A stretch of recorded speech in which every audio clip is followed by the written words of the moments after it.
Induction का revision start करते हैं सर के दिए गए नोट से। चलिए स्टार्ट करते हैं। Start. What is electromagnetic induction? तो याद रखेंगे, when magnet flux through conducting coil charges with time then an EMF is induced in that coil, the phenomena is known as electromagnetic induction. यानी कि आपके पास एक मैग्नेट है। क्या है? मैग्नेट है। तो अगर आप मैग्नेट में टाइम वेरिंग ईएमएफ इन्वॉल्व करते हो, मतलब टाइम के अकॉर्डिंग ईएमएफ चेंज हो रहा है या फिर टाइम के अकॉर्डिंग मैग्नेटिक फ्लक्स चेंज हो रहा है, तो वहां से एक ईएमएफ डेवलप होता है, उसको हम इलेक्ट्रोमैग्नेटिक इंडक्शन कहते हैं। क्या कहा? किसी कॉइल में मैग्नेटिक फ्लक्स का चेंज होने से, किसी कॉइल में मैग्नेटिक फ्लक्स का चेंज होने से एक ईएमएफ इंड्यूस होता है और उसको इलेक्ट्रोमैग्नेटिक इंडक्शन कहते हैं। यानी कि ये कॉइल है, इसके पास मैं अंदर बाहर करके मैं क्या कर रहा हूँ, मैग्नेटिक फ्लक्स को चेंज कर रहा हूँ या किसी तरीके से फ्लक्स चेंज कर रहा हूँ, तो वहां पर एक टाइम वेरिंग ईएमएफ जनरेट होगा और उसको हम कहते हैं electromagnetic induction. When magnetic flux through conducting coil change with time, EMF is induced in that coil. The phenomenon is known as electromagnetic inductions. यही हमें डायनामो में देखने को मिलता है। What is magnetic flux? तो जिस तरीके से इलेक्ट्रिक फ्लक्स होता था फाई बराबर E dot A cos theta, उसी तरीके से मैग्नेटिक फ्लक्स भी होता है, बट यहाँ हो जाएगा बी डॉट ए, बोले तो B A cos theta. Area vector surface के परपेंडिकुलर होता है। अगर आपके पास एन टर्म्स हैं तो हम जो फ्लक्स का फॉर्मूला लिखेंगे वो होगा फाई बराबर N B A cos theta, phi बराबर N B A cos theta. चलिए, अगर आपके पास ये वाली प्लेट है, बी वेक्टर इधर है, एरिया वेक्टर इसके क्या होगा, परपेंडिकुलर होगा, तो दोनों के बीच एंगल 0 बन रहा है, तो यहाँ पर आपका जो फ्लक्स आएगा वो मैक्सिमम आएगा। बट यहाँ पे इनके बीच का एंगल 90 हो गया, तो यहाँ पे फ्लक्स 0 आएगा। ये हम रिवीजन कर रहे हैं, यू नो। चलिए, अगर आपके पास एक ऐसी शेप का है और वहां पे आपको फ्लक्स निकालना है, तो कुछ नहीं करने का। अगर छोटा सा एरिया का फ्लक्स निकालना है तो आप क्या करोगे, आप इस फॉर्मूले का यूज करोगे, फाई बराबर integration of B dot D A. तो फाई बराबर B D A cos theta का इंटीग्रेशन आप यूज करेंगे छोटी से एरिया के निकालने के लिए। Gauss law for magnetic field, क्योंकि जो मैग्नेटिक लाइंस होती है वो क्लोज लूप बनाती है, और क्लोज लूप होने की वजह से इसका कोई गॉस लॉ नहीं होता, मतलब इसका जो integration B dot D A है वो आपको 0 देखने को मिलता है। मतलब क्लोज्ड लूप में बी डॉट डी ए जब हम करते हैं तब आपको यहाँ पे 0 देखने को मिलता है। यानी कि net magnetic flux through any close surface is always 0 because magnetic field line form always a closed loop. Faraday's ने हमें कुछ लॉ दिए थे, जिसमें पहला लॉ क्या कहता है, पहला नियम कहता है कि जब हम मैग्नेटिक फ्लक्स को कंडक्टिंग कॉइल में चेंज करते हैं तो वहां पर एक ईएमएफ इंड्यूस होता है, जैसे कि हमने पढ़ा, और उसको हम इलेक्ट्रोमैग्नेटिक इंडक्शन कहते हैं। उन्होंने बताया कि जो इंड्यूस ईएमएफ होता है ये डायरेक्टली प्रोपोर्शनल होता है rate change of magnetic flux के। इसका मतलब ईएमएफ बराबर minus D phi by D t, EMF बराबर minus D phi by D t. यानी कि अगर आपका फ्लक्स बढ़ेगा तो आपका ईएमएफ घटेगा, क्योंकि साइन क्या लगा है, माइनस लगा है। और अगर आपका फ्लक्स घटेगा तो ईएमएफ आपका बढ़ जाएगा। तो नेगेटिव क्या इंप्लाई कर रहा है कि EMF is induce in such a way that will always oppose the change in magnetic flux. EMF ऐसे जनरेट होता है कि वो हमेशा अपोज करता है, that it will always oppose the change in magnetic flux. चलिए इसको समझते हैं। इसके ऊपर क्वेश्चन काफ़ी देखने को मिले हैं। मान लीजिए आपके पास ये एक कॉइल है जिसके अंदर मैग्नेटिक फील्ड जनरेट हो रही है, और जो मैग्नेटिक फील्ड है वो है 2t²।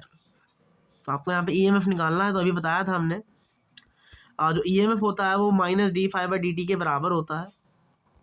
फ्लक्स का फॉर्मूला होता है बी डॉट डी ए। आप कंप्लीट का निकाल रहे हो तो बी डॉट ए निकाल दीजिए, बी डॉट ए। तो ये बी वेक्टर हो गया, ये बी हो गया, और ये अपना एरिया क्या हो जाएगा इसका, ए इंटू बी। तो यहाँ से फ्लक्स क्या आ जाएगा, एरिया इंटू में 2t², तो ए बी इंटू में 2t² आ जाएगा। अब हमें चाहिए ईएमएफ, तो इसका हम टाइम के रिस्पेक्ट में डिफरेंशिएशन कर देंगे, तो यहाँ से वैल्यू आ जाएगी -4ab t। तो हमारा जैसे जैसे टाइम बढ़ेगा वैसे वैसे हमारा क्या बढ़ रहा है, फ्लक्स बढ़ रहा है। लेकिन फ्लक्स बढ़ रहा है तो इसकी वैल्यू क्या हो रही है, धीरे धीरे नेगेटिव हो रही है। तो इसका मतलब फाई तो इंक्रीज होगा लेकिन ईएमएफ डिक्रीज होगा।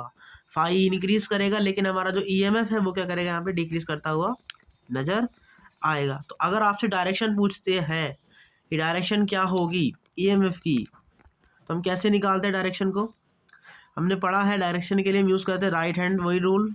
तो क्या करेंगे, चलिए अब यहाँ से आगे बढ़ते हैं।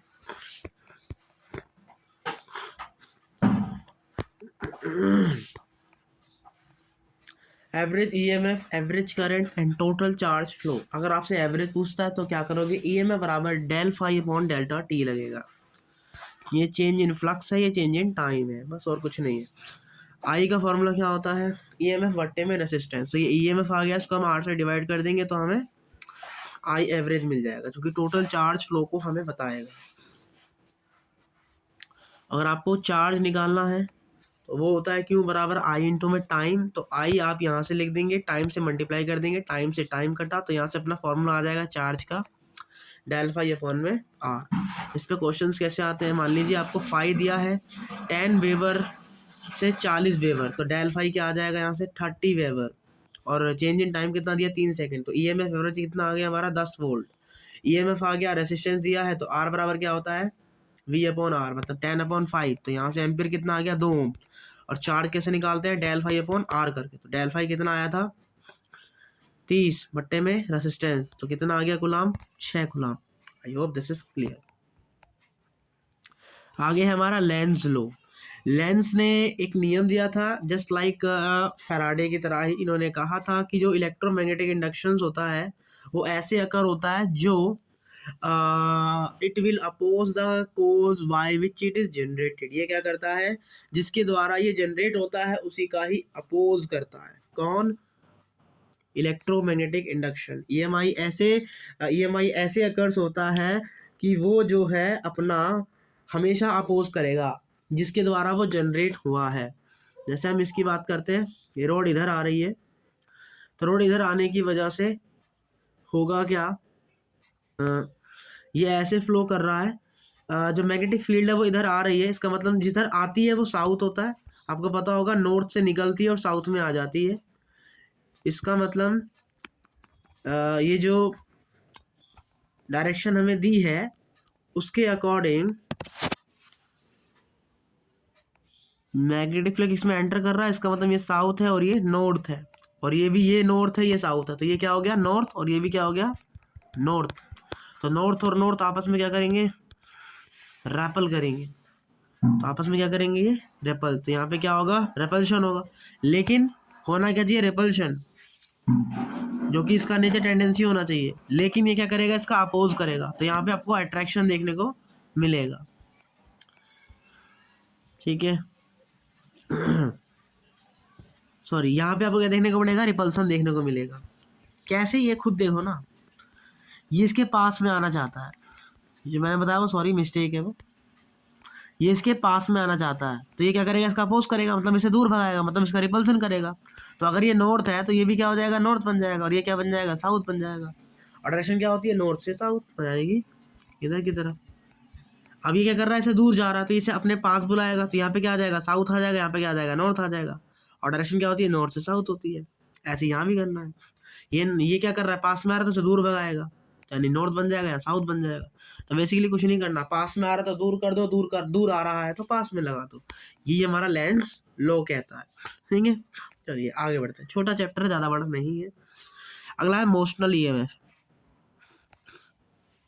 होता क्या है, किसी रॉड को जब हम इलेक्ट्रिक फील्ड मैग्नेटिक फील्ड में रखते हैं तो उस पर एक time varying electro magnetic induction मतलब ईएमएफ जनरेट हो जाता है, उसको हम ईएमएफ कह रहे हैं।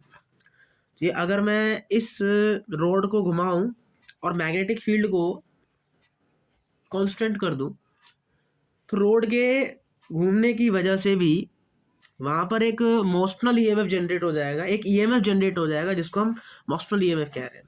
क्या पढ़िए, जब हम एक कंडक्टिंग रोड को जिसके ऊपर चार्जेस हैं उसको ऐसे मूव करते हैं जिससे वो मैग्नेटिक फील्ड लाइन को कट कर दे, यहाँ पे मैग्नेटिक फील्ड अंदर की तरफ है, वो ऐसे मूव कर रहा है, तो वो क्या कर रहा है, कट कर रहा है, मैग्नेटिक फील्ड लाइन को कट कर रहा है। अगर वो मैग्नेटिक फील्ड लाइन को कट कर रहा है तो वहां पर एक ईएमएफ इंड्यूस होता है जिसको हम मोशनल ईएमएफ कहते हैं। ये मूविंग रॉड की वजह से होता है, और वहाँ पे आपका जो मैग्नेटिक फील्ड है वो कांस्टेंट है, जैसा है वो वैसी है, ठीक है। तो यहाँ से ईएमएफ का एक फॉर्मूला आता है, वो क्या आता है अपना वी बी एल। ईएमएफ का फॉर्मूला क्या आता है, वी बी एल आता है। और याद रखना है कि वी बी और एल तीनों एक दूसरे से क्या होते हैं, परपेंडिकुलर होते हैं। खुद देख लो, बी अंदर की तरफ है, वी इस डायरेक्शन में है, और लेंथ उसके अलोंग है, यानी कि तीनों एक दूसरे के क्या है, परपेंडिकुलर है। अब हमें इसको डायरेक्शन कैसे बनानी होती है, तो आप उंगलियों को वी की तरफ रखेंगे, उंगलियों को वी की तरफ रखेंगे, तो जो अंगूठा है वो आपको पॉजिटिव टर्मिनल की डायरेक्शन देगा, और जो पाम है वो कहाँ होना चाहिए, वो मैग्नेटिक फील्ड की डायरेक्शन देखता है। आइए समझते हैं इसे।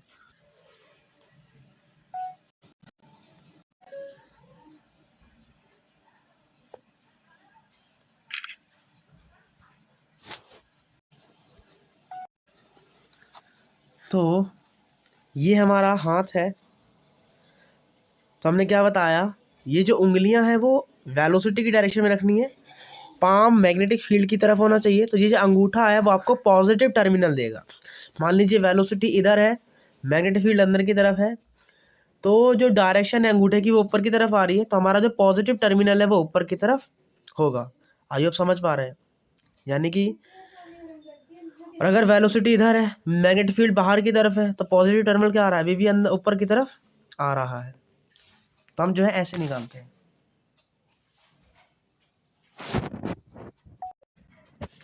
हम ऐसे डायरेक्शन को यहाँ पे निकालते हैं। पॉजिटिव टर्मिनल अंगूठे की डायरेक्शन देगा, और तो हम ऐसे जो है डायरेक्शन बताएंगे किसकी, ईएमएफ की। तो यही काम करना है, जब भी रोड आएगी रोड हटाओ, तार लगाओ, और वोल्टेज की डायरेक्शन निकाल लो राइट हैंड थंब रूल का यूज करके, इस फॉर्मूले से, ठीक है। अब देखिए बी और वी आपस में क्या हो गए, पैरेलल हो गए। तो अभी हमने क्या बताया, तीनों एक दूसरे के क्या होने चाहिए, परपेंडिकुलर होने चाहिए, बट यहाँ एक भी पैरेलल हो गया तो वहां पर ईएमएफ जीरो आ जाएगा, ठीक है। यहाँ पे वे देखिए एल और वी पैरेलल हो गए तो यहाँ भी ईएमएफ जीरो आ जाएगा। यहाँ पर बी और एल पैरेलल हो गए तो ईएमएफ जीरो हो गया, लेकिन यहाँ थीटा पर है, किसी एंगल पे रखा है, तो पहले वेलोसिटी के कंपोनेंट करेंगे। तो वेलोसिटी आएगी इधर और ये जाएगा इधर, तो ये तो इसी के पैरेलल हो गया, मतलब वी साइन थीटा की वजह से कोई ईएमएफ नहीं आएगा। लेकिन ये परपेंडिकुलर है, मैग्नेटिक फील्ड इसके परपेंडिकुलर है, और जो लेंथ है वो भी इसके परपेंडिकुलर ही है। दैट्स वाई कि यहाँ पर आपको ईएमएफ जनरेट होता हुआ नजर आएगा, कौन सा, V cos theta B into L. आप तो ये खाली ये याद रख लो ना कि कभी भी ऐसा आ जाए तो वहां पर ईएमएफ वी बी एल होता है, और अगर ऐसा कोई केस ना हो, मतलब पैरेलल आपको नजर आ रहा हो, तो वहां पे ईएमएफ जीरो हो जाएगा, दैट्स सिंपल। और नहीं भी पढ़ा तो ये इतना सफिशियंट है। हमारा फॉर्मूला क्या होता है, वी बी एल होता है। एल क्या होता है, यहाँ पे एल इक्विवेलेंट होता है। मान लीजिए अगर आपके पास ऐसा कोई कर्व दिया है, तो ये ऐसी ये वाली लेंथ नहीं लिखेंगे, हम ये वाली लेंथ जो है यहाँ पे लिखेंगे, ठीक है। तो इसके वेलोसिटी ऐसे मूव कर रही है, कोई एंगल थीटा बना रही है, तो हम क्या करेंगे, इसको कंपोनेंट कर लेंगे। तो एक कंपोनेंट होगा इसके अलोंग, यहाँ आ जाएगा वी कॉस थीटा, और एक हो जाएगा इसके परपेंडिकुलर वी साइन थीटा। तो ये वी कॉस थीटा इस वाली लेंथ के पैरेलल हो गया, मतलब इस वाले वी कॉस थीटा की वजह से इस बार ईएमएफ नहीं आएगा, बट ये वी साइन थीटा क्या हो गया, इस लेंथ के परपेंडिकुलर है, और वो बी के भी परपेंडिकुलर है। मतलब हमने जो स्ट्रक्चर बोला, स्ट्रक्चर ऐसा होना चाहिए, वो इसमें हमें देखने को मिल रहा है, यानी कि यहाँ पर आपका ईएमएफ जनरेट होगा। तो यहाँ पे ईएमएफ का फॉर्मूला क्या आ जाएगा, V sine theta B into L equivalent. याद नहीं करना, सिर्फ हमें एक ही चीज याद रखनी है, वी बी एल इक्विवेलेंट, बाकी हम निकाल सकते हैं। अगर आपकी रॉड रोटेट हो रही है और मैग्नेटिक फील्ड लाइन को कट कर रही है, तो वहां भी ईएमएफ जनरेट होगा, और उसका फॉर्मूला क्या आएगा, half B omega L square.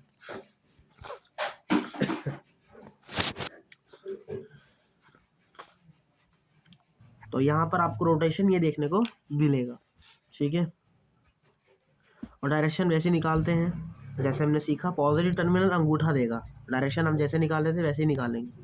लेकिन अगर दो पॉइंट के अलोंग निकालना है, तो पहले इस वाले पॉइंट के अलोंग निकालेंगे, हाफ बी ओमेगा L2 का स्क्वायर, फिर इस वाले पॉइंट के अलॉन्ग निकालेंगे हाफ बी ओमेगा L1 का स्क्वायर। अब दोनों को माइनस कर देंगे तो आपको क्या मिल जाएगा, नेट ईएमएफ मिल जाएगा ए बी के बीच में। तो हाफ बी ओमेगा L2 का स्क्वायर माइनस L1 का स्क्वायर।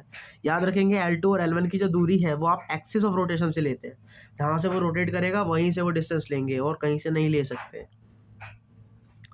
ठीक है, तो ये एक्सिस ऑफ रोटेशन ये है, तो हम डिस्टेंस कहाँ से लेंगे, यहीं से लेंगे, हाफ L1 का स्क्वायर और L2 का स्क्वायर। तो फॉर्मूला क्या हो जाएगा, हाफ बी ओमेगा L2 का स्क्वायर माइनस L1 का स्क्वायर। दैट इज ईजी, ये काफ़ी ईजी चैप्टर है, इससे सिंपल फॉर्मूला बेसिक क्वेश्चन आते हैं, ज़्यादा से हार्ड आते भी नहीं है।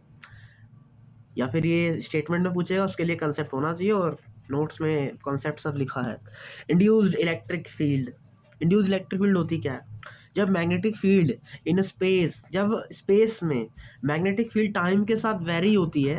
देखिए मैग्नेटिक फील्ड टाइम के साथ, आपने क्या बोला था, मैग्नेटिक फील्ड जब टाइम के साथ वेरी होती है तो वहाँ पर एक इलेक्ट्रिक फील्ड जनरेट हो जाती है आपके लूप में, और जो कि नॉन कंजर्वेटिंग होती है नेचर में।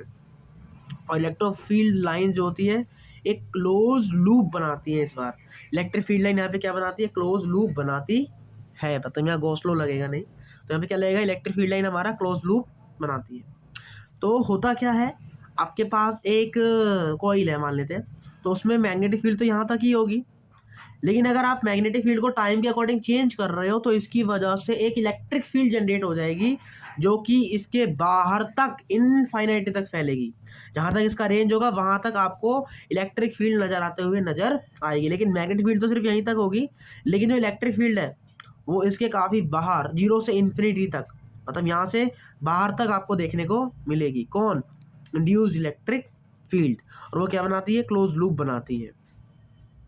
अगर आपके पास cylindrical uniform thin time varying magnetic field है तो वहाँ पर इंड्यूस इलेक्ट्रिक फील्ड जो होंगी वो क्या बनाएगी, सर्कुलर लाइन, सर्कुलर बनाएगी with centre on axis of magnetic field, जिसका सेंटर कहाँ होगा, मैग्नेटिक फील्ड की एक्सिस पर होगा। इसका डायरेक्शन कैसे निकालेंगे, फैराडे लॉ का यूज करके हम इसकी डायरेक्शन को निकालेंगे। फैराडेज लॉ अभी जो हम पढ़ा, मान लीजिए अगर आपका भी इंक्रीज कर रहा है तो फैराडेस लॉ का यूज करके अभी मैग्नेटिक इंडक्शन में ये निकाल लेते हैं, डायरेक्शन देख लेते हैं एक बार। तो क्या करना होगा आपको, आप अपने उंगलियों को, सॉरी अपने अंगूठे को, अगर मान लेते हैं बी इंक्रीज कर रहा है, तो बी इंक्रीज कर रहा है तो टाइम वेरिंग इलेक्ट्रिक फील्ड में बी, आपका जो ईएमएफ है, अगर बी इंक्रीज कर रहा है तो इसका मतलब ईएमएफ डिक्रीज करना चाहिए, क्योंकि वो फाइव बराबर बी डॉट डी यही होता है, और वो ईएमएफ माइनस डी फाइव में करके आता है। तो यहाँ पर अगर आपका भी इंक्रीज करता है तो आप अपने थंब को अपोजिट डायरेक्शन में रखते हैं। ये मैं जब क्वेश्चन करेंगे तो वहाँ पे भी क्लियर हो जाएगा। तो थंब को मैंने अपोजिट डायरेक्शन ऑफ बी रखा और अपनी उंगलियों को कर्लिंग किया, तो मेरा जो डायरेक्शन है वो आपको यहाँ देखने को मिला। तो ये डायरेक्शन आपको मैग्नेटिक फील्ड का यहाँ देखने को, सॉरी इलेक्ट्रिक फील्ड का डायरेक्शन आपको ये देखने को मिलेगा। और इलेक्ट्रिक फील्ड कहाँ तक फैली होती है, यहाँ से लेकर इनफाइनिटी तक फैली होंगी। सबका डायरेक्शन क्या होगा, जो यहाँ डायरेक्शन होगा, तो यहाँ भी समय इसका यही डायरेक्शन देखने को मिलेगा। तो इलेक्ट्रिक फील्ड का डायरेक्शन आप ऐसे निकालेंगे। ठीक है, चलिए अब कितना आती है, अगर आपको आउटसाइड निकालना है इलेक्ट्रिक फील्ड मैग्नेटिक फील्ड की वजह से, कितना इलेक्ट्रिक फील्ड आएगा आउटसाइड में, तो वो कितना आता है, इलेक्ट्रिक फील्ड बराबर हो जाता है R square radius of, radius of कौन सा भैया, आपका कॉइल का, या जो भी आपने लिया है उसका, मैंने से कॉइल बोल देता हूँ। तो इस कॉइल का रेडियस अगर आर है तो मैं कैपिटल आर लूँगा और डिवाइड कर दूंगा 2r से। 2r क्या है, जिस रेंज तक मुझे मैग्नेटिक सॉरी इलेक्ट्रिक फील्ड निकालनी है वो मेरा r है, स्मॉल r। और dv/dt ये क्या है अपना, बेसिकली मैग्नेटिक फील्ड को टाइम के रिस्पेक्ट में डिफ्रेंशिएशन कर दिया। ठीक है, इसको निकाल सकते हैं बट उसकी जरूरत अभी है नहीं, याद कर लेते हैं। तो E बराबर capital R square upon 2r dv/dt। R क्या है, distance of point from axis of magnetic field, distance है पॉइंट का, एक्सिस कौन सी होती है, सेंटर एक तरीके से जिससे पास हो रहा हो, तो इस वाली एक्सिस के जहाँ तक आपको निकालनी है उसके बीच का जो दूरी होगा उसको मैंने स्मॉल r बोला है। अगर आपको इनसाइड निकालना है तो इनसाइड होता है स्मॉल r/2 dv/dt। यहाँ पे आपको सिर्फ जिस पॉइंट तक निकालनी है उसकी सेंटर से दूरी लिखनी है, बस यहाँ पे कोई रेडियस नहीं आएगी। अगर आप ग्राफ बनाओगे तो ये आर पे डिपेंडेड है तो स्ट्रेट लाइन। और दूसरा वाला जो था उसका फॉर्मूला क्या था, R square upon 2r D V by D T, मतलब वो क्या है, वो E is inversely proportional to 2r, मतलब यहाँ पर आपको ऐसा शेप देखने को मिलेगा। तो बोले तो हाइपरबोला टाइप का, तो आपको ये यहाँ पर ऐसे कर्व बनता हुआ नजर आएगा। अगर आपको फॉर्मूले याद है तो कर्व भी याद करने की जरूरत नहीं है, दैट सिंपल। म्यूचुअल इंडक्टेंस होता क्या है, तो म्यूचुअल इंडक्टेंस कुछ नहीं होता, किसी एक की वजह से, किसी एक में चेंज करने की वजह से दूसरे में जो चेंज आ रहा है उसको कहते हैं म्यूचुअल इंडक्टेंस। बोले तो property of system of coils in which change in magnetic flux in one coil is oppose by other coil. अगर मैं पहले में चेंज करूंगा तो दूसरा वाला इसको अपोज करेगा, या दूसरे में चेंज करूंगा तो दूसरा वाला उसको अपोज करेगा।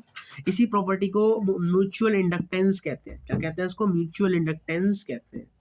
म्यूचुअल इंडक्टेंस से अगर आपको फ्लक्स निकालना है तो वो क्या आता है, M इंटू आई वन। अगर आपको जैसे ये वाली कॉइल है, इसमें मुझे फ्लक्स निकालना है, तो इसका जो फ्लक्स होगा वो इसकी करंट पे डिपेंड करेगा, क्योंकि वो इसके चेंजेस से ही तो अपोज करेगा, तो इसमें फ्लक्स क्या हो जाएगा, चेंज हो जाएगा। यानी कि इसका जो फ्लक्स है वो कोइल वन के करंट पे डिपेंड कर रहा है। तो फाई टू बराबर आ जाएगा MI1, और इसका जो फ्लक्स है, सॉरी इसका जो फ्लक्स है वो इस वाले के करंट पे डिपेंड कर रहा है, तो यहाँ से फाई वन आ जाएगा आपका MI2। तो याद रखना है कि flux is equals to mutual inductance into में करंट।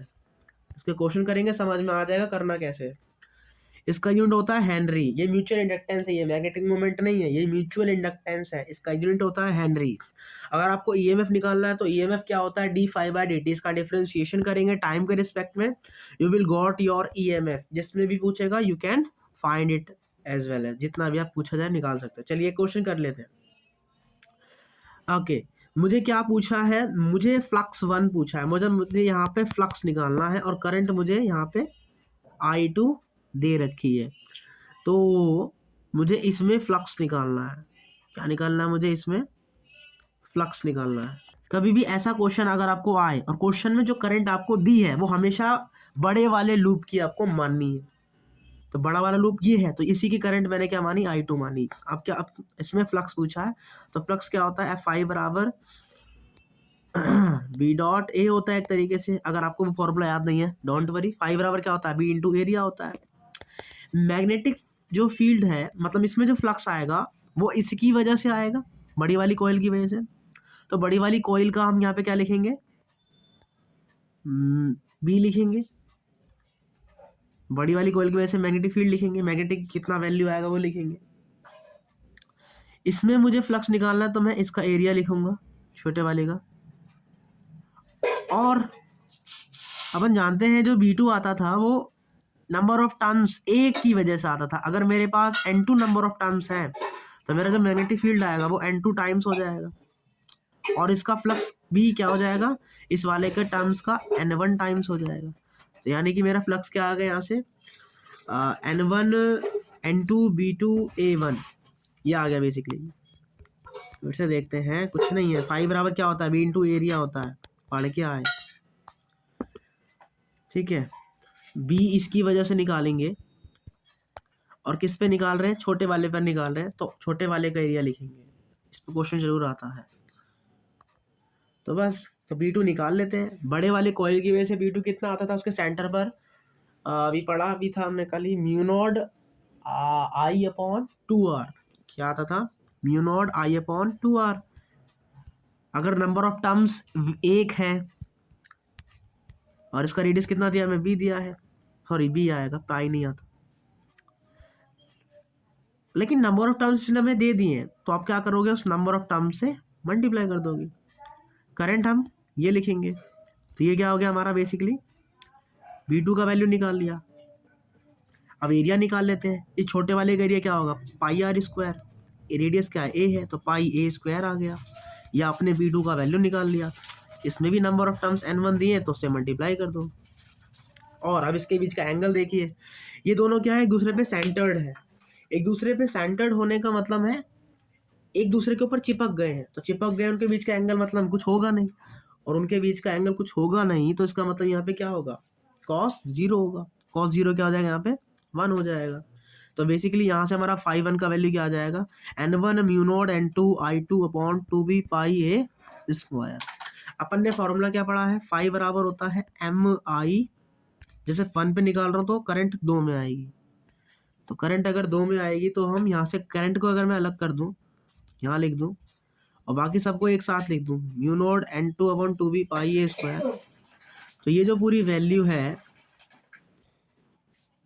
और यहाँ पे I2 लिखा था, तो अगर मैं कंपेयर करूँ इन दोनों को, तो I2 से I2 घटा तो m का वैल्यू यहाँ से क्या आ जाएगा हमारा mu not n1 n2 pi a square upon में 2b। तो अगर हमसे म्यूचुअल इंडक्टेंस का वैल्यू पूछेगा तो हम इसको ऐसे निकाल लेंगे, और फ्लक्स पूछेगा तो हम इसको ऐसे जो है यहाँ पे निकाल सकते हैं। म्यूचुअल इंडक्टेंस हमारा डिपेंड करता है कॉइल का शेप क्या है, कॉइल का साइज क्या है। म्यूचुअल इंडक्टेंस हमारा 3 चीज़ों पे डिपेंड करता है, पहला शेप क्या है, साइज क्या है कॉइल का, उसका मीडियम क्या है, और ओरिएंटेशन मतलब वो कितना एंगल बना रहा है।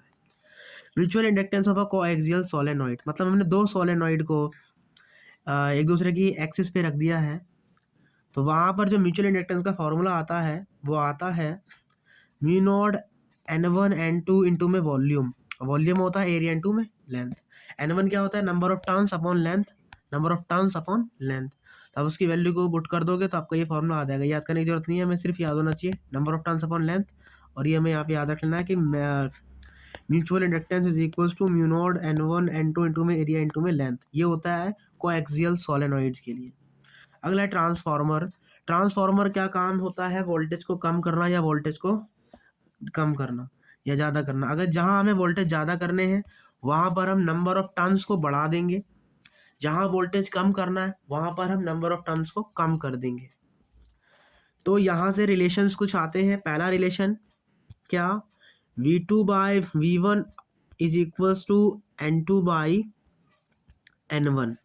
आप याद रखेंगे जहाँ पे वोल्टेज बढ़ाना है वहाँ पे आप नंबर ऑफ टर्न्स कर दीजिए ज़्यादा, वहाँ पर आपका वोल्टेज बढ़ जाएगा, और जहाँ वोल्टेज कम करना है वहाँ नंबर ऑफ टर्न्स बढ़ा दीजिए। मतलब स्टार्टिंग में नंबर ऑफ टर्न्स बढ़ा देंगे, यहाँ पे कम कर देंगे, या यहाँ पे बढ़ा दीजिए वहाँ छोड़ दीजिए वैसे का वैसा ही। तो यहाँ पर अब जो ट्रांसफार्मर होगा वो स्टेप डाउन होगा, वोल्टेज कम करेगा। और अगर यहाँ पर नंबर ऑफ टर्न्स मैंने बढ़ा दिए तो अब जो ट्रांसफार्मर होगा वो मेरा स्टेप अप करेगा। तो ध्यान में रखेंगे स्टेप अप कब होता है, स्टेप अप स्टेप डाउन कब होता है। आपको एक और चीज़ याद रखनी है कि जो I2 और I1 में अगर रिलेशन पूछा जाए तो जो I2 I1 होता है वो इन्वर्सली प्रोपोर्शनल होता है वोल्टेज के और नंबर ऑफ टर्न्स के। यानी कि आपको सिंपल ये चीज़ याद रखनी है, आप ये याद रख सकते हो क्या, V1 अपॉन V2 बराबर N1 upon N2 but is equals to I2 upon I1। तो ये आपको याद रखना है बस, ठीक है। चलिए यहाँ से एक और चीज़ आप याद रख सकते हैं क्या, कि अगर वो आइडल ट्रांसफार्मर है जिसका एफिशिएंसी 100% है तो वहाँ पर जो पावर होती है वो आपस में बराबर होती है, मतलब P2 बराबर P1 होता है और V2 I1 बराबर V2 I2 आपको देखने को मिलता है। बट अगर उसकी एफिशिएंसी 100% नहीं है तो कैसे निकालेंगे, आप लिखेंगे efficiency is equals to power out upon power जो पहले थी और मल्टीप्लाई में 100। तो यहाँ से आप इनमें रिलेशन जो है निकाल सकते हैं। आई होप समझ में आ गया होगा, ये पावर इन है, ठीक है। तो आप ऐसे जो है रिलेशन निकाल लेंगे। तो अगर आपको एफिशिएंसी 70% दी है तो यहाँ पे 70 लिख दीजिए, पी इन की मल्टीप्लाई कर दीजिए, आपको पी इन और पी आउट में रिलेशन मिल जाएगा। लेकिन अगर आइडल है, आपको कुछ नहीं बोला, आप मान लीजिए आइडल है, तो वहाँ पर P2 बराबर क्या हो जाएगा, P1 हो जाएगा, ठीक है। और ये रिलेशन आपको याद रखना है। ये I2 और I1 का और V1 V2 का रिलेशन तभी आता है जब आपका आइडल ट्रांसफार्मर होता है। आइडल ट्रांसफार्मर नहीं है तो आप ये रिलेशन यूज नहीं कर सकते, आपको फिर यहाँ से रिलेशन निकालना पड़ेगा, ठीक है। चलिए अब हम पढ़ते हैं self inductance. What is self inductance, हमने म्यूचुअल इंडक्टेंस पढ़ा। सेल्फ इंडक्टेंस क्या होता है, खुद की कोइल में खुद की चेंज की वजह से खुद का ही अपोज करना, वो आपका सेल्फ इंडक्टेंस कहलाता है। खुद की मैग्नेटिक फील्ड का ही अपोज करना बेसिकली सेल्फ इंडक्टेंस है। तो इसका फॉर्मूला होता है, जैसे वहाँ फाइव बराबर एम आई आता था वैसे यहाँ भी फाइव बराबर एल आई आता है, एल हो जाएगा सेल्फ इंडक्टेंस, इसका यूनिट भी हेनरी है। और अगर आपको ईएमएफ पूछा है तो टाइम के रिस्पेक्ट में we have to be differentiated. तो यहाँ क्या हो जाएगा, यहाँ हो जाएगा minus V five by D T, बोले तो minus L D I by D T. I hope you will be got it. चलिए, अगर आपको सोलेनोइड का सेल्फ इंडक्टेंस निकालना है तो उसका फॉर्मूला क्या होगा, mu not N one N two, और यहाँ एन वन एन टू दोनों सेम है तो यहाँ पे mu not N square into में एरिया इंटू में लेंथ हो जाएगा। आप याद रखेंगे क्या, mu not N square area into में लेंथ, और एन क्या होता है, नंबर ऑफ टर्न्स पर यूनिट लेंथ, मतलब एन बट्टे एल। जितनी बार आया मैंने उतनी बार बताया है, अब तो याद भी हो गया होगा। एल एल डिपेंड किस पे करता है, ये क्योंकि सेल्फ हो रहा है तो ओरिएंटेशन का बात ही नहीं आएगा, इसका मतलब ये शेप साइज और मीडियम पे डिपेंड करता है। या ओरिएंटेशन कोई लफड़ा ही नहीं, खुद का ही निकाल रहे हैं ना। ओके चलिए, अब यहाँ पर हम इंडक्टर्स इन सर्किट पढ़ रहे हैं। What is inductor, basically inductor होता क्या है, एक तरीके से सोलेनोइड है। सोलेनोइड ही हमारा क्या इंडक्टर है, जो कि चेंज का अपोज करता है, चेंज ऑफ करंट का बेसिकली अपोज करता है, या ईएमएफ का चेंज अपोज कर रहा है। क्या कर रहा है ये, चेंज इन ईएमएफ का अपोज कर रहा है। ठीक है, तो अभी लिखा था ना क्या कि property of coil due to which coil oppose change in its own magnetic field, खुद की मैग्नेटिक फील्ड का चेंज करती है वो अपना, ये चेंज करती है। ठीक है, तो यहाँ से आपको याद रखना है, अगर आपका आइडल इंडक्टर है, what is ideal inductor, ideal inductor उसे कहते हैं जहाँ पे रेसिस्टेंस जीरो होता है। इंडक्टर होता है ये सोलेनोइड, इसी को ही हम इंडक्टर कहते हैं। तो इंडक्टर का अगर आपको फ्लक्स निकालना है तो एल आई होगा, ईएमएफ निकालना है तो minus L D I by D T होगा, याद कर सकते हो फॉर्मूला। पावर निकालनी है तो पावर होता है वी इंटू आई, आई तो आई रहेगा और ये क्या होता है, वी होता है, तो इसकी वैल्यू को यहाँ पुट कर दोगे आपको पावर मिल जाएगा, याद करने की जरूरत नहीं है। और एनर्जी क्या होती है, एनर्जी याद कर लीजिए, एनर्जी होती है half L I square. Energy क्या होती है इंडक्टर की, हाफ एल आई स्क्वायर। और डायरेक्शन कैसे निकालेंगे, तो जहां से करंट इन करती है वहां पर प्लस चार्ज आता है, और जहां से करंट आउट करती है वहां पे माइनस चार्ज आता है। बस आपको ये याद रखना है, जहां से करंट इन करेगी वहां प्लस आएगा, जहां से करंट आउट करेगी वहां माइनस आएगा, जहां से अगर इंक्रीज हो रही है तो।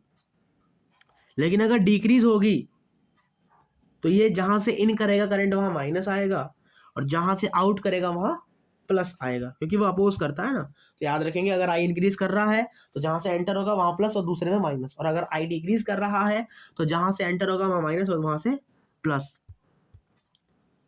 तरीके से ये बढ़ाने का काम करेगा ना, इसलिए प्लस जहाँ इंक्रीज होगा वहाँ प्लस आ जाएगा, और जहाँ डिक्रीज होगा वहाँ माइनस आ जाएगा, क्योंकि वो बढ़ाएगा वहाँ पे और प्लस वाले में घटाएगा एक तरीके से। अगर नॉन आइडल इंडक्टर है, जैसे हम चॉक कोइल भी बोलते हैं, व्हाट इज चॉक कोइल, जहाँ पे रेसिस्टेंस नॉन जीरो होता है, रेसिस्टेंस कुछ ना कुछ होता है, उसको हम नॉन आइडल इंडक्टर कहते हैं। That is done.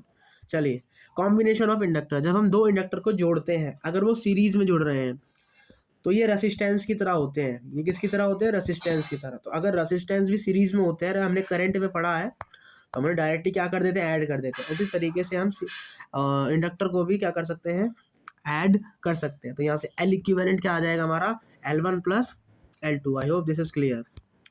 अगला है कॉम्बिनेशन ऑफ इंडक्टर्स। इंडक्टर्स का कॉम्बिनेशन किस तरीके से होता है, अगर पैरेलल में है तो जैसे रेसिस्टेंस 1/R1 प्लस 1/R2 होती थी, वैसे ही ये भी क्या हो जाएगा, 1/R1 प्लस 1/R2, मतलब 1/L1 प्लस 1/L2।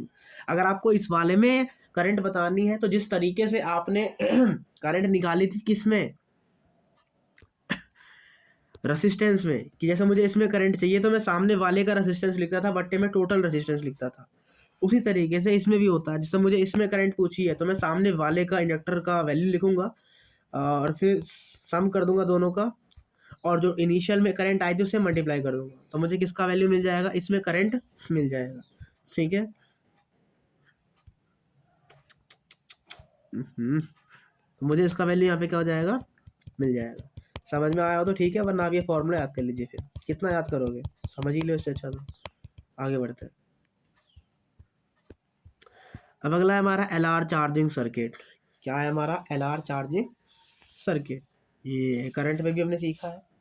तो LR में क्या होता है, एक इंडक्टर होगा और एक रेसिस्टेंस होगा। चार्जिंग का मतलब क्या है, आप इसे चार्ज कर रहे हो, आप इलेक्ट्रिसिटी दे रहे हो। ठीक है, और डिस्चार्जिंग में क्या होगा, आप इससे उल्टा ले रहे हो, क्या ले रहे हो, आप करंट ले रहे हो। तो इसमें आपको डायरेक्ट फॉर्मूले याद करने हैं, हम यहाँ पे फॉर्मूले निकाल देते हैं। अगर LR चार्जिंग है, चार्जिंग सर्किट है, तो वहां पर जो करंट होती है वो आती है E upon R I naught minus E की power minus R T upon L. क्या? R T upon L. यहाँ पर जो टाउ होता है वो आता है आपका आर, एल अपॉन आर। यहाँ पे जो टाउ होता है वो हमारा क्या होता है? L upon R. बस आपको यही फॉर्मूला यहाँ पे याद रखना है। अगर आपसे वोल्टेज पूछेगा तो क्या करोगे आप? माइनस एल, वोल्टेज बराबर क्या होता है इंडक्टर का? Minus L D I by D t. तो minus L D I by D t कर दोगे। अब आप इसको डिफ्रेंशिएट कर लीजिए, तो यहाँ से आपको फॉर्मूला आ जाएगा। डिफ्रेंशिएट करने में दिक्कत है तो आप इसे याद कर लीजिए फॉर्मूले को। क्या होता है? ई की power minus T upon tau. Tau का वैल्यू क्या आएगा? L upon R. ठीक है। अगर रेसिस्टर में पूछेगा तो रेसिस्टर क्या होता है? आई इंटू आर। आई आपको पता है, इसकी मल्टीप्लाई आर से कर दीजिए, आर से आर कट जाएगा और हमारा फॉर्मूला ही आ जाएगा। इसको याद करने की जरूरत नहीं है। तो याद हमें बेसिकली सिर्फ ये करना है, बाकी सब हम निकाल सकते हैं। ठीक है। और ऐसे ही कंडक्टर की एनर्जी क्या होती है? हाफ एल आई स्क्वायर होती है। आई की वैल्यू पता है, आई की वैल्यू इसमें क्या कर दीजिए? पुट कर दीजिए, बस काम खत्म, आपको इंडक्टर की वैल्यू मिल जाएगी। तो बस आपको यही याद रखना है। तो बेसिकली आप इसमें से सिर्फ पहला वाला भी याद करोगे तो सारे काम बन जाएंगे। ठीक है। तो पहला वाला क्या है? Current is equals to E upon R. ये भी ज़्यादा कुछ है नहीं, R T upon L, where tau is equals to L upon R. बस इतना याद करना था, हो गया। लो, मुझे भी याद हो गया, तुम्हें भी याद हो गया। जय हिंद। आगे बढ़ते हैं। इसी को ही इनिशियल करंट भी बोला जाता है। ग्राफ कैसे बनेगा? कभी भी 1 माइनस आ जाए तो उसका ग्राफ हमेशा ऐसे बनता है। कैसे बनता है इसका ग्राफ? ऐसे बनता है। और कभी भी माइनस ई आ जाए तो उसका ग्राफ हमेशा ऐसा बनेगा। याद रखेंगे आप। ये एक तरीके से इंक्रीजिंग टाइप हो गया, तो हमें इसका ग्राफ ऐसे देखने को मिलता है। अगर टाइम का वैल्यू टाउ के बराबर हो जाए तो करंट का वैल्यू कितना आता है? 0.63 आई नोड। याद रख सकते हो आप। और वोल्टेज और इसमें बनाएंगे तो ग्राफ ऐसे देखने को मिलता है। अगर टी टाउ के बराबर हो गया तो कितना आता है? 0.37 ई। समझ नहीं आता? डायरेक्ट वैल्यू पुट करो, आंसर भी आ जाएगा आपका। ठीक है। L R circuit eight steady state. Steady state क्या होता है? टी बराबर इन्फिनिटी। इन्फिनिटी को हम बोलते हैं स्टडी स्टेट।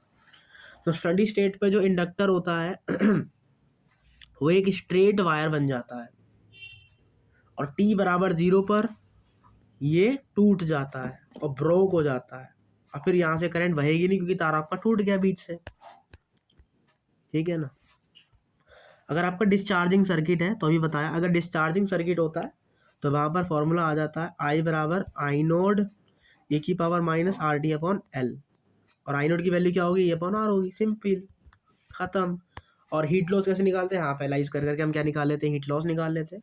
तो अभी आपको सिर्फ ये याद करना है, बाकी आप ये सब इजीली निकाल सकते हैं ऊपर वाले की तरह। ये आपको यहाँ पे चूंकि 1 माइनस नहीं है, सिर्फ ई है, ई की पावर माइनस पे कभी भी ग्राफ होगा आपको ऐसा बनेगा। ठीक है। अब हम पढ़ रहे हैं एलसी ऑक्सीलेशन। क्या? LC oscillation. हमने अभी कैपेसिटर नहीं पढ़ा है तो शायद दिक्कत हो, कोई नहीं, हम इसको पढ़ा देते हैं। इसके तुरंत बाद हम कैपेसिटर चालू कर देंगे आज ही। तो पहले आप कैपेसिटर देख लेना, देन आप इस चैप्टर पे मूव ऑन करना। ठीक है।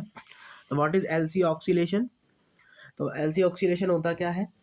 जिसमें एक इंडक्टर हो और एक कैपेसिटर हो। कैपेसिटर भी पढ़ाऊंगा, आपको पता लग जाएगा कैपेसिटर होता क्या है। तो आइडल इंडक्टर और कैपेसिटर आपस में क्या करेंगे? अपनी एनर्जी का ट्रांसफर करेंगे। एनर्जी में चेंज मतलब बेसिकली आपस में एनर्जी का आदान प्रदान करेंगे। उसी को हम एलसी ऑक्सीलेशन कह रहे हैं, एनर्जी का ऑक्सीलेशन। तो इंडक्टर में क्या होगी? मैग्नेटिक फील्ड एनर्जी होगी। कैपेसिटर में क्या होगी? इलेक्ट्रिक फील्ड एनर्जी होगी। तो इलेक्ट्रिक फील्ड एनर्जी और मैग्नेटिक फील्ड एनर्जी को आपस में चेंज करना, जिससे टोटल एनर्जी कंजर्व रहनी चाहिए। तो उसी को हम क्या बोलते हैं? एलसी ऑक्सीलेशन बोलते हैं। इसको हम स्प्रिंग मास सिस्टम की तरह भी, ये एक स्प्रिंग मास सिस्टम की तरह ही है। ठीक है।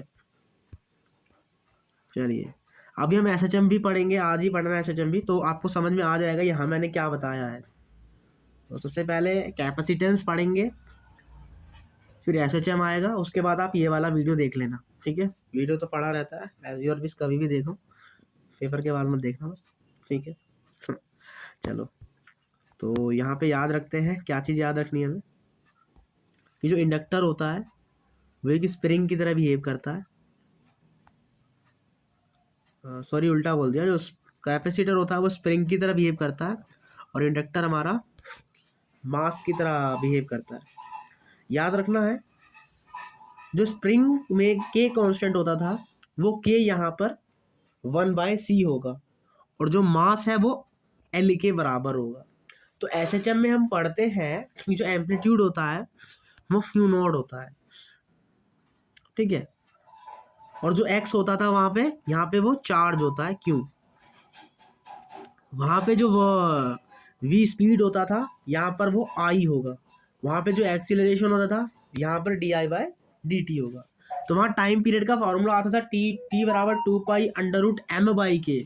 तो यहाँ टाइम पीरियड का फॉर्मूला क्या आएगा, टी बराबर 2π√m is equals to L, मतलब टी बराबर 2π√l और 1/k क्या होता है यहाँ पे, के बराबर क्या होता है 1/c, तो के की जगह क्या लिखेंगे 1/c।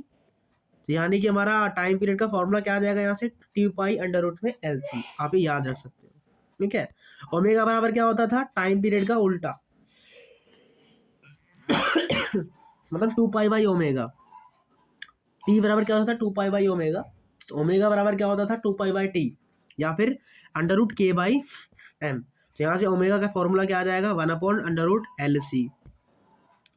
वहां पर v का वैल्यू क्या आता था, v बराबर ओमेगा √a² - x²। तो यहाँ ओमेगा क्या हो जाएगा हमारा, ओमेगा तो ओमेगा रहेगा, उसमें कोई चेंज नहीं है, बट जो a है वो हमारा क्यू नॉट का स्क्वायर बन जाएगा और जो x है वो हमारा q का स्क्वायर हो जाएगा।